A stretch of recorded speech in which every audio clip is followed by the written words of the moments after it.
Welcome to the PBP Weekly Press Conference with the General Secretary. Seeing that this is my first time sitting here for the year, I want to wish everyone a Happy New Year too, and hope we had very fruitful coverage for the party this year. With Mr. GS, as usual, he will be making two statements, after which he will be taking questions. GS? Thank you. The first statement reads as follows. The People's Progressive Party has noted with interest the recent ministerial cabinet reshuffle in the Granger administration. This reshuffle is tantamount to a brief performance of musical chairs. Shifting of brooms away from the Ministry of Social Protection was to be expected. What was not expected was a replacement at the Ministry of Natural Resources to keep a watchful eye on Trotman, the substantive subject minister. The move can be characterized as putting a cat to watch milk. Both Trotman and Brooms have come under fire from various quarters for the inconsistent modus operandi of their respective ministerial portfolios. Trotman came under criticism for his flip-flopping on Bai Shanlin, moving from harassment to appeasement, as well as his call for advance payments from ExxonMobil for petroleum resources, or from petroleum resources, slated for extraction sometime in the future. In one instance, he was forced to back down from his stated position because it irked Clive Thomas's outfit, the State Recovery Asset Unit. In respect of Simona Brooms, her going off on frolics of her own without informing or consulting the subject minister did not go down well, especially her unannounced forays into the interior to, as she claimed, to address trafficking in persons matters. Her actions upset many of the financiers of the APNU AFC in the mining and forestry sectors, who are conducting their legitimate ventures only to be either threatened or bullied by Brooms to correct activities with which they had no knowledge. Having been advised to back off from pursuing suspected tip activities, and her claim that she was only doing so in the absence of the same allegation she made against the PVPC administration, that is, that there was no institutional support to address tip concerns, the APNU AFC coalition administration moved swiftly to correct this matter by assuring that the ministerial body on tips set up by the PVPC and chaired by the then Minister of Home Affairs will be re-established and will be chaired by the Minister of Public Security. The announcement also mentioned that the TIPS unit at the Ministry of Social Protection will be better staffed and placed on a more proactive footing. But Brooms jumped from the frying pan into the fire. She then moved to initiate a persistent campaign of harassment and victimization against foreign and local investors and companies. Still bristling in the quote-unquote "I'm in charge here" syndrome, Brooms became very unpopular with the private sector, local manufacturers, and scores of small and medium-sized business entities. With the economy already reeling from underperformance and slowth in economic growth, the private sector held a legitimate concern about untimely and unnecessary labor relations harassment by Brooms at a time when businesses were suffering serious economic and financial losses. Booms found herself embattled with several of our cabinet colleagues, including the Minister of Finance and the Minister of Business, and more especially with her subject minister, Walter Lawrence. There was no other choice. Booms had to go, but not completely. Thus the shift to hold Trotman's hand. But this can prove to be even more disastrous and can spell the end of both Trotman and Booms. Following a new appointment as minister in the Ministry of Natural Resources, the issue of conflict of interest arose. That is, how can Booms be responsible for overseeing the natural resources sector in Guyana when she has a contractual agreement with Parcellus Gold, Inc., known better as Troy Resources? President Granger is on record stating that he was unaware of Booms' involvement in the mining sector. Quote, "I am not aware of involvement in Troy Resources," he claimed. Yet, Booms is reported as stating that there is no secret between the president and me, end of quote. The question being asked, therefore, is, if there is no secret between Booms and the president, how come Granger did not know, as he confirmed, that Booms had a contractual agreement with Troy Resources?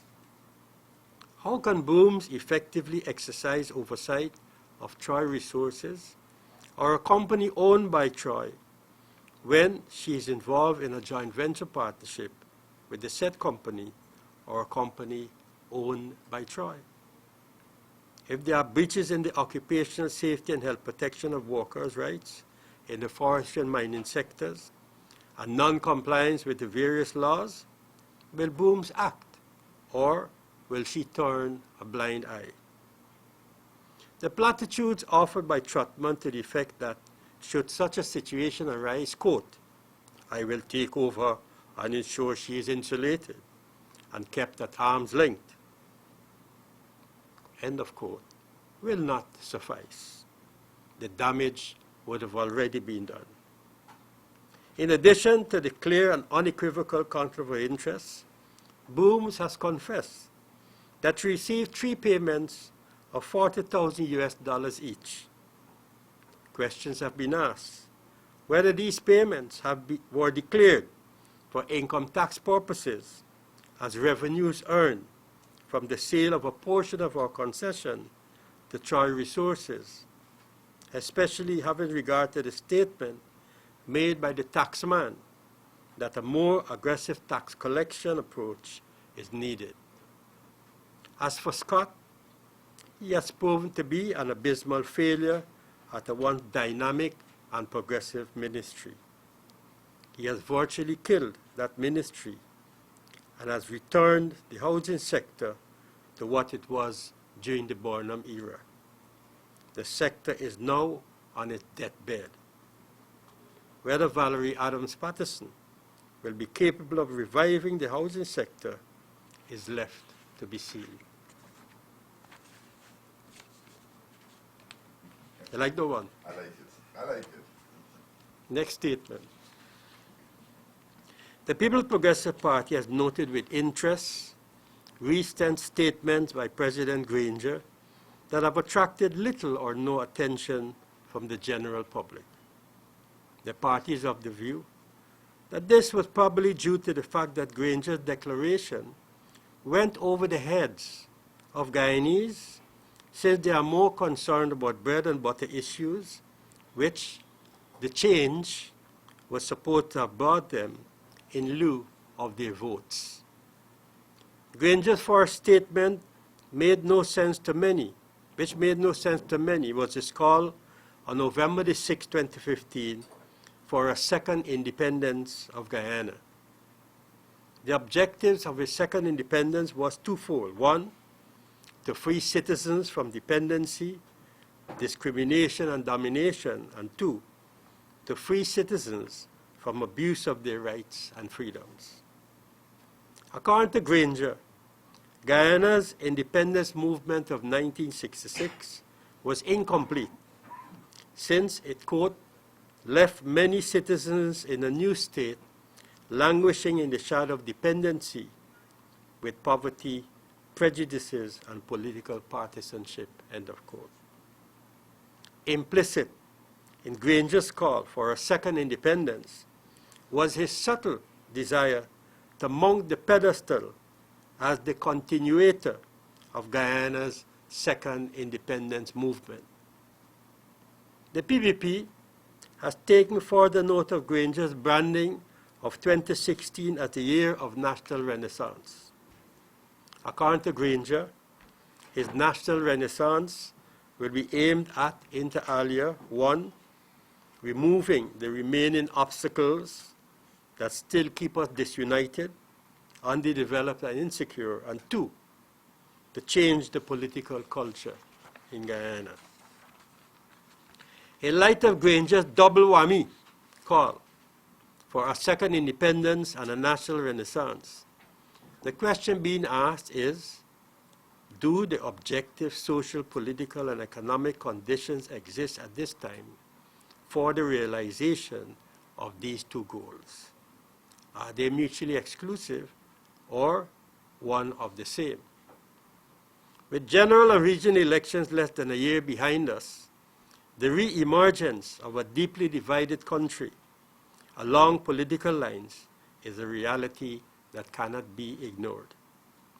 The results of the last elections left a bitter taste in the mouths of hundreds of thousands of Guyanese who felt cheated by GECOM, working in cahoots with operatives of the APNU-AFC. Compounding the situation since then is the widespread witch hunting and headhunting, coupled with the racial and political discrimination and victimization unleashed by the APNU-AFC administration, primarily against PPPC leaders and members and supporters, as well as public servants who once held prominent positions in the PPPC administration. Recent visits by police SOCU operatives to the homes of several former government ministers and the surveillance of civilians by GDF SOCU operatives, followed by a high-speed chase in the city and resulting in the death of a serving GDF rank and a civilian, only serve to reinforce the view that the police state is re-emerging. Granger's call for a national renaissance and a second independence will ring hollow if Chedi Jagans and the PPP's anti-colonial and anti-imperialist struggles waged at the time in the pre-independence period does not find a prominent place in the mainstream of that call. The PPP is of the view that the national renaissance nor the call for a second independence will succeed unless the broad masses of the Guyanese people are involved. Considering that half of the voting population is marginalized and left out of the development process, one is left to wonder whether the national renaissance and second independence will be carried out by APNU-AFC supporters alone.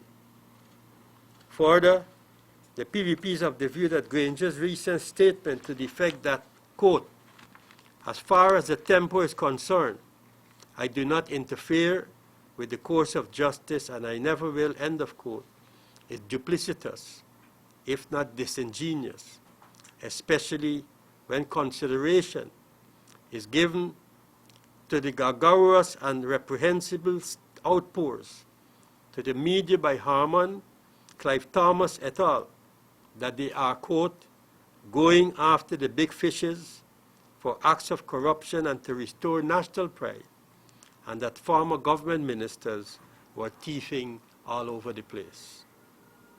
It is okay for Mr. Granger to say that he do not interfere with the course of justice. What he did not go on to say was that that must happen in an institutional manner on the basis of due process without interference from any quarter and that such action should never be guided by political considerations. The PPP wishes to emphasize that no one in the PPP has ever sought to pervert the course of justice, meaning to obstruct, prevent, or to defeat the course of justice, notwithstanding that a certain political cabal, who are an integral part of the Granger administration, are hounding political opponents in the name of justice. The law must take its course, yes, but where is the law? Where in the law is the legal basis for political acts such as vendettas and witch hunting initiated by the same Granger administration that now calls for a second independence and a national renaissance? As we kneel to pray for the nation, as was the case at the Church of the Transfiguration on the night of December 31st, 2015, we must answer the question, can a true Christian be someone who only knows the word but is not a doer of the word? Can you love your country and call for a second independence and national renaissance, yet at the same time deny and deprive a large section of your fellow countrymen of their basic rights? David Granger is yet to drop the bad ideas and practices associated with his political predecessors. The ideas and thoughts associated with a national renaissance and a second independence cannot be reconciled with those bad practices of the past, nor those of the present. Freedom cannot be the freedom to use others as target practice, nor patriotism be a clarion call to initiate witch hunting and political and racial victimization.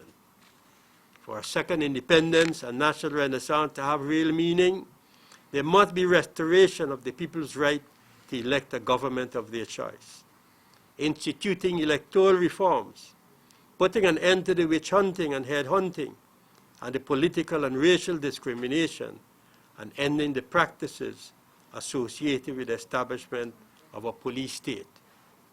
There must be no return to Barnummism without Barnum, and the international community must render assistance to the Guyanese people in their struggles for electoral reform.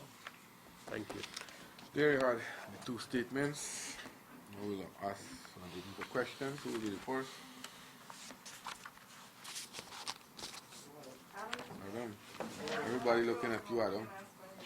Simone Bloom's issue, sir. Yeah. You said she antagonized many in the private sector. She antagonized foreign and local investors. Yet, the workers in many of the private sector enterprises actually praised her and claimed that she recovered money because these private employers were fleecing them, were not honoring some of the labor laws and all of this. So how do you reconcile your statement with Bloom's achievements from the eyes of the workers? Well, what I saw was Lincoln Lewis coming out defending Booms. If he was doing so in the part of workers, that's a matter that is yet to be explained.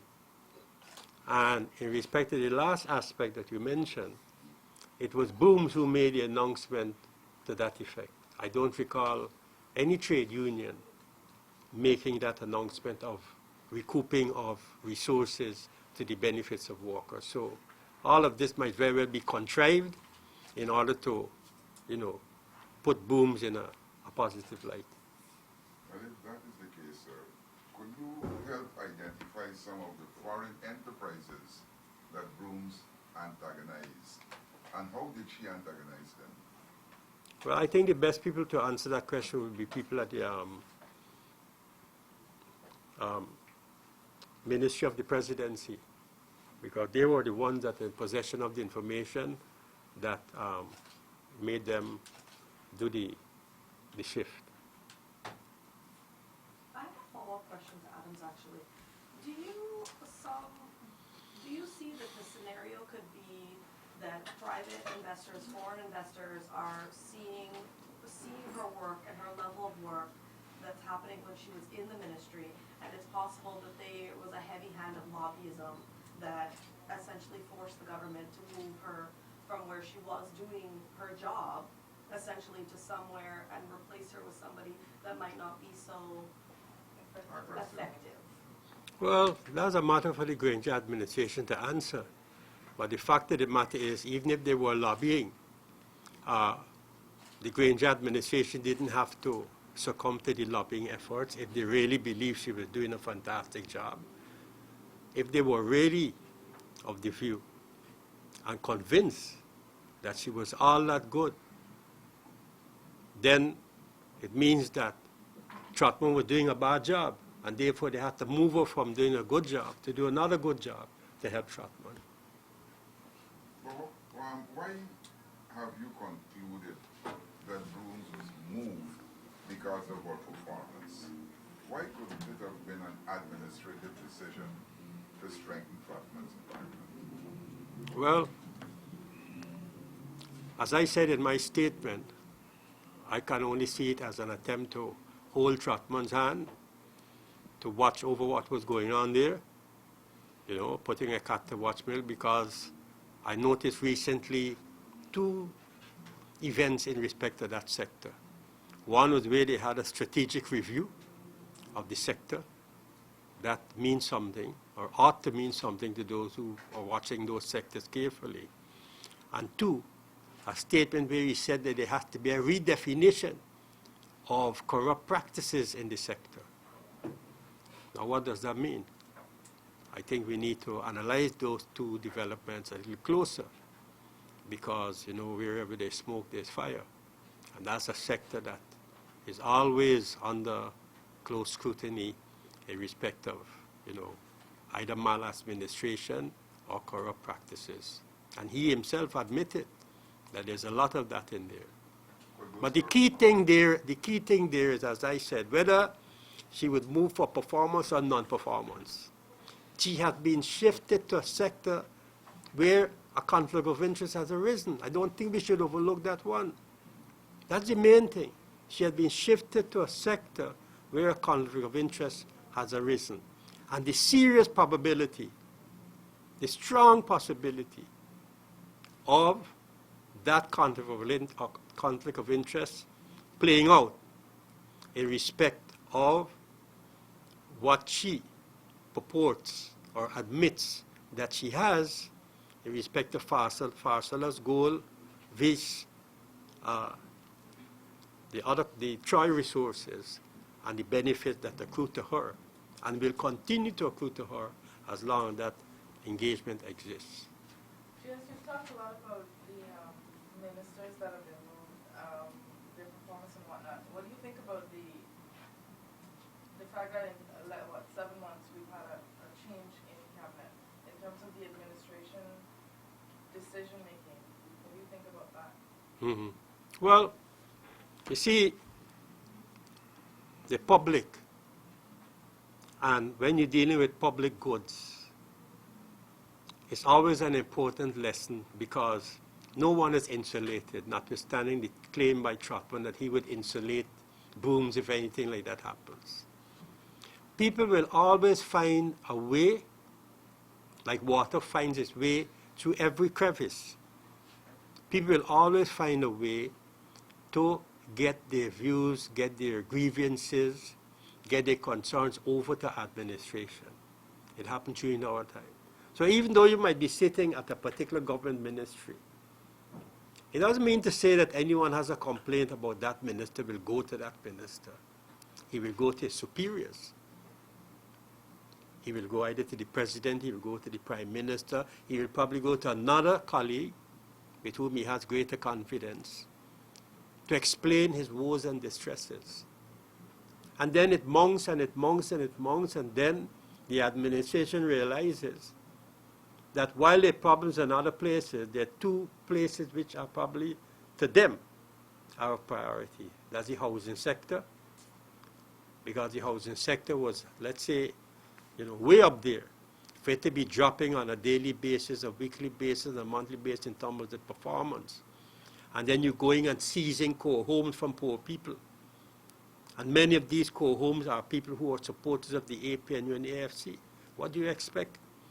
The government will obviously either take the do-nothing approach, which will cost them even more. Remember, they have local government elections coming up. I mean, I don't want to give all explanation for the APNU AFC, but I'm only talking, you know, on the basis of empirical evidence and circumstances that arise in the context of a government that has to make decisions. The fact of the matter that they only moved on 2. And why those 2? Something must have been rotten in the Kingdom of Denmark. I was trying to get your views on the government's approach to administration, given that it's only been 7 months and they've made these Oh, you mean administration in general? in general, that only 7 months later we've seen these changes. Well, I think there are more changes to come.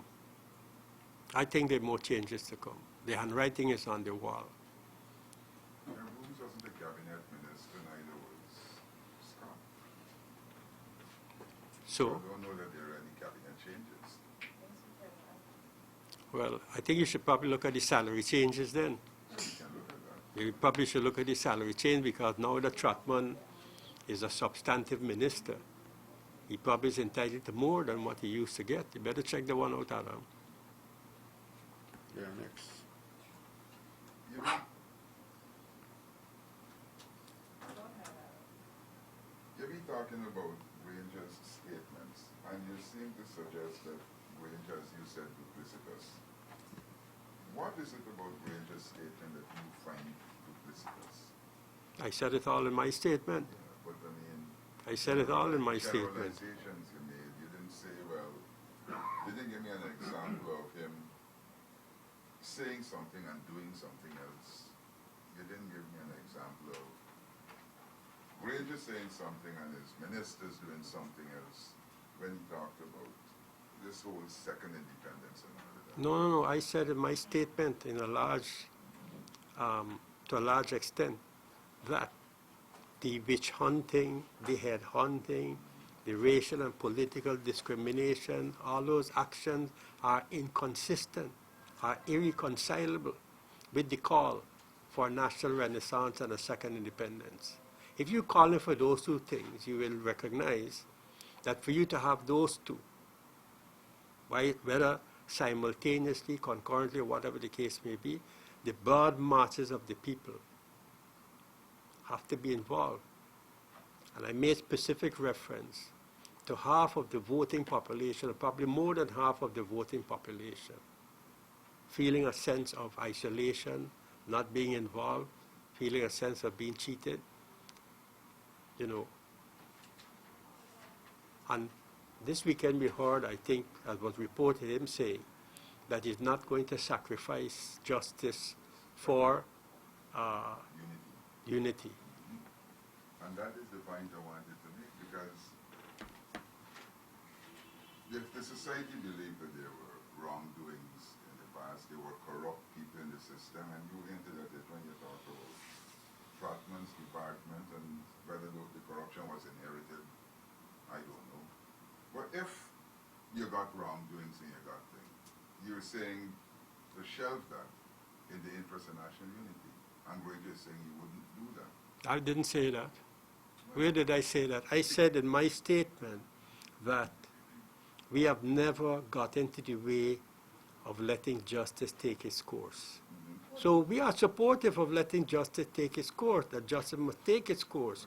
But it must not be influenced by political considerations. And those political considerations are manifested, are reflected in what we have been talking about all the time. That is the witch hunting, the arbitrary and whimsical dismissal of persons, etc., etc. You see, there's a thing So you have to look at this whole situation in its totality. Right. If these people are found to be corrupt or found to be acting not in the If. interest of the people, If, then they move. We don't. no, but if is the operative conjunction here. And there is evidence. If there's evidence, but nothing is before the courts. No one had been charged. I said that at my last, Yeah, but yeah, no yeah. one had been charged. No one had been successfully prosecuted. Your- So who is leading the charge? There you go. Your government also said that there are many things, former President Jack Hill made the same statement, that there are many things that you can prove were wrong departmentally, but the evidence will not stand up in court. So you dismiss that person in the public interest rather than get him in court. Isn't the same thing happening now? No, well, I don't know about that. I don't know. I prefer to stick to what I said in my statement. Just like move on to what you said about police state emerging. Yeah. And then the president over the weekend, he defended the move to reestablish the People's Militia. Mhm. Are you concerned at all? Very concerned. Very concerned because having lived through those days, lived through the days of the Guyana National Service, lived through the days of the People's Militia, lived through the days of the Defense Force and the Guyana Police Force, and several other, the House of Israel, armed thugs, as well as the YSM armed thugs, etc. You have to have experience and live through those days to be able to speak with authority on what is perceived to be emerging now, which is this police state. In other words, use of the coercive apparatus of the state to monitor, to carry out recce exercises, to do reconnaissance of persons who are suspected to be political opponents, whether individually or within an organization, whether it's an academic or a schoolmaster, a head teacher, or whatever the case may be. All of those things happened in the past. And it looks as though we're going back there. The signs are clear that we're going back there because this recent incident, I saw editorial in a newspaper which made reference to the use of GDF ranks, MSID ranks, instead of police ranks, to carry out this surveillance and this high-speed chase throughout the city, which, in my view, from what I could recollect, let somebody just come and contradict this, I don't mind, but as far as I could recollect, this is unprecedented. We've never had in this country, save and except in the case of Dr. Walter Rodney, where a GDF man, Gregory Smith, was involved. And that came to light. In this case, this has come to light. What has come to light also is an active GDF serving rank. Now, it must have happened in the past in previous covert operations that nobody knew about.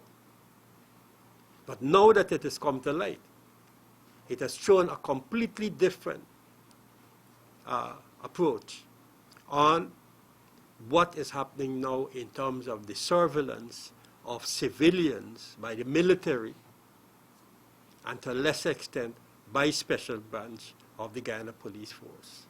So there appears to be a heightening of the personnel used in surveillance activities, whereas it should be special branch, it is now the military intelligence of the Guyana Defense Force. Where the People's Militia coming? Yeah. Now, we're talking about the emergence of the police state. All of these things will require mobilization of persons. They will have to recruit people. They will have to put them in uniforms. They will have to arm them. Because all of these bodies were armed.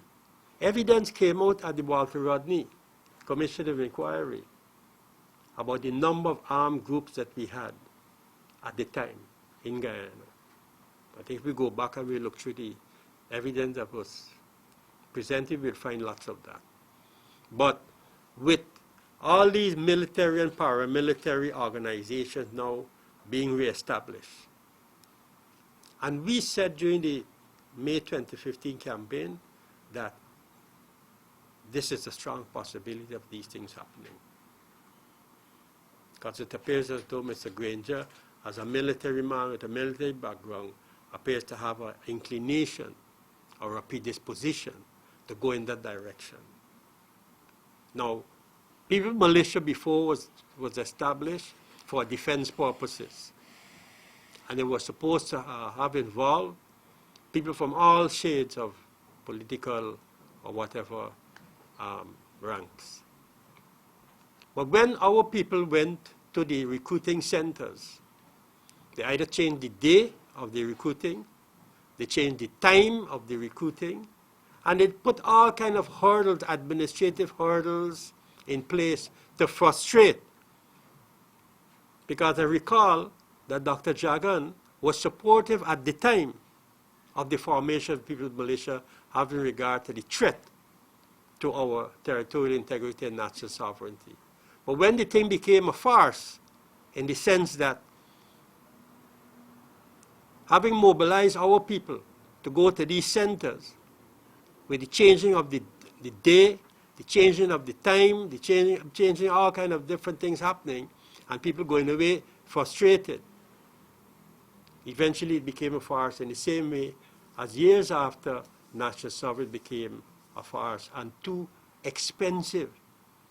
This is another thing that we have to look at the costs to keep these institutions going. There used to be People's Militia buildings all over the city, all over the country, and national service buildings all over the country as well, housed with permanent staff and so forth. So those are all manifestations of the militarization of the society. In terms of cost, the president said that the only major cost that they would see was a stipend and probably Tell me that again. a stipend. No, he said that what? The major cost would have been a stipend.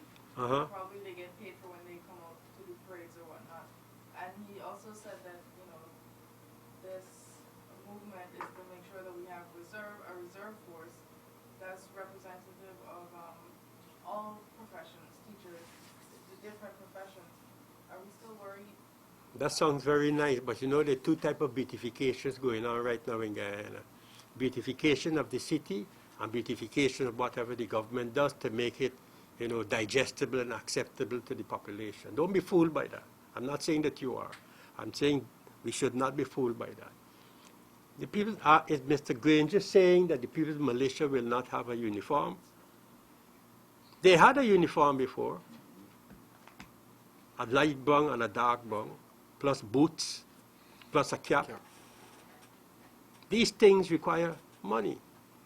So if Mr. Granger is saying that we will come out in our civilian clothes as members of the People's Militia and do drills and do whatever exercises that are required in respect to the People's Militia, as I might understand what he's saying, I doubt it. I doubt it. They have always been, according to the law, a uniformed body and with the authority to carry arms if needs be. They had to be a paramilitary organization. So it's not just any 2-3 people who pick up from the street corner with a short pants and a jeans and a pair of Clarks and a Congal, and you put them in the People's Militia. It doesn't work like that, as far as I know. Sir, there is a direct correlation between the scrapping of the GNS and youth crime. Do you agree? And if you do, then don't you see the establishment of the militia removing potentially criminal youths from the streets and thus making the country even safer? That's a theoretical, a view. That's a view held by a number of academicians who study crime and, social problems and so forth. In the same way as we need to examine whether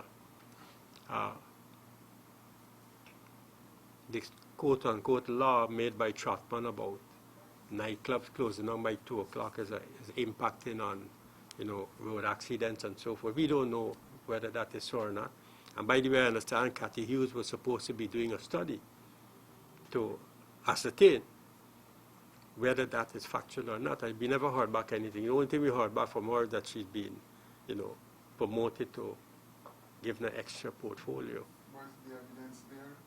When you had Come on, evidence can't be there in the air. it's documented. Well, let us get, In the 90s, let- 20-year-old let- running down people now, come they- on. that wasn't happening.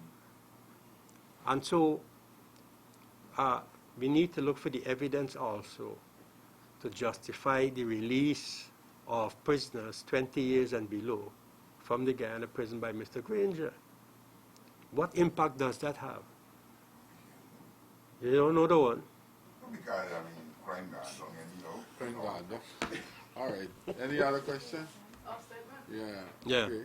Any updates on the government preps, On the what? local government preparations? Our local government preparation.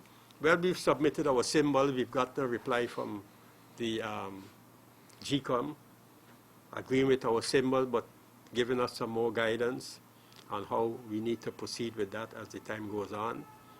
We've gotten most of our candidates as well along the formula that we've suggested. Our machinery is up and running. We are aiming to complete all that has to be done by January the 26th, in respect of the nomination day. And as we go along, we're making assessments and so forth. And we haven't actually gotten into campaign mode as yet, as a party in terms of things like meetings and so forth, but other activities are going on, bottom-house meetings, outreach meetings, and so on, to sensitize. We've also begun our own educational activities, which is more or less in sync with what GCOM is talking about, but we would like to be a little more aggressive and a little more people-oriented as well. So we're hoping that GCOM will be able to put their act together with the hiring of the new public relations consultant or public relations officer. So we are all up and running and, gearing ourselves for the E-Day. How many candidates? How many candidates? I don't think I have that figures yet, in terms of the number for the 71 elections. Pardon? How soon are we going to be able to see some of these people? Well, we will be involved in a consultative process. We've got a large number already. Starting from tomorrow. The leaders of the parties are going out with the names to have further consultation with the communities to get a consensus. When they come back, they will then discuss internally, develop shortlists, and then they have to send that back again to the communities so the communities could get an idea of who has been eventually agreed. And then hopefully long before the 26th, that exercise would have been completed with the readiness to submit our list to the Guyana Elections Commission. Last question from me. The reaction of your supporters to the spate of violent crimes in supposedly PPP stronghold at the beginning of this year. Well, they're very angry. They're very upset. With whom? Usually with the police. Who else would they be upset with? Usually with the police they will be upset with, and by extension, the Minister of Public Security, and by extension, the government. That's the chain. Law enforcement, the minister responsible for law enforcement or public security, and then it goes up scale, so to speak. So there's always this bitterness. Once you lost a precious person in the family or a relative, that's how it goes. Despite the fact that the criminals come from within the community. It doesn't matter. It doesn't matter. The fact is the loss of a family member. That's the most important thing for the people. And for justice to be done where the criminals are caught. People are not so bothered about, the ethnic origin of the criminal mind. The most important thing is to catch them and to put them behind bars. What have been your most recent outreaches? This is to follow up on Vanessa's. Where have been some of recent outreaches for local government elections, and what has been the feedback when you're actually on the ground? How many people have been in attendance? Zulfi. We have had a number of outreaches across the country, Where? in Region 6, Region 5, almost all the regions in the country. All the regions that will be holding local government election will be applicable to. And we'll have another set of outreach commencing this week, where other senior leaders of the party will be going out. Those outreaches that we had were very well attended. We had a number of stakeholders attended those, and we had very, very good suggestion and proposal came out from those outreach. Give us like 4 specific locations. We had outreaches in Region 5, Watt. We had outreaches in the Essequibo Coast. We had on the quarantine. We had outreaches on the east bank of Demerara. All those areas. We had outreaches in Region 7, Partica. I give you. I want you to tell me, like, specifically, we went to the Camouflage Community She Center. wants about the like, villages. Well, I will give you at the end of the second set of outreaches, I will give you those figures. But I want to make what the GS was saying. I want to also alert people. There are groups of people going around, because when you apply to be a candidate, you have to get a number of persons to back you. There are groups going around the country claiming, advising people that they will have work done in their community to sign forms. And sometimes these forms turn out to be forms to back candidates, particular candidates. People should desist from doing those things because they're fooling the people out there, right? If you go in with a form, you have to get a form, that official form from GCOM that GCOM give you, and the form is a backers form that you're backing a particular candidate or a particular party. But we have received complaint from Region 3, Region 5, and other regions that people going around saying that they will do work, community works, Even asking- offering money. and offering money. In some area, they're offering money for people to sign as backers on these forms. So we have to be very careful. Any other question? Yes, you wanted a... Yeah, man. Okay, all right. Thank you all, ladies and gentlemen. What was I news gone on? You signing off? Robert can send it over. Robert sent out a news. Oh no, you with them, Wave.